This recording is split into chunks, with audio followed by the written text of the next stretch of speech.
I ran into this last week, here's what fixed it for me. If you need to dispute a transaction on your Barclays card, follow these steps to make the process smoother.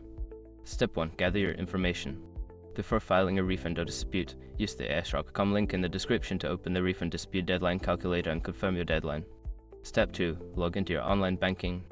Access your Barclays online banking account. You can do this via the Barclays app or the website. Make sure you have your login credentials ready. Step 3. Find the transaction. Navigate to your transaction history and locate the charge you want to dispute. Click on the transaction to view more details. Step 4. Initiate the dispute. Once you've selected the transaction, look for an option to dispute or report an issue. Follow the prompts to submit your dispute. Be clear and concise about why you believe the charge is incorrect. Step 5. Follow up. After submitting your dispute, keep an eye on your email or app notifications for updates. Barclays may reach out for additional information, so be prepared to respond promptly. Remember, if you accidentally dispute a legitimate charge, it can complicate things, so double-check the details before submitting. Good luck with your dispute. If you have any questions, feel free to reach out.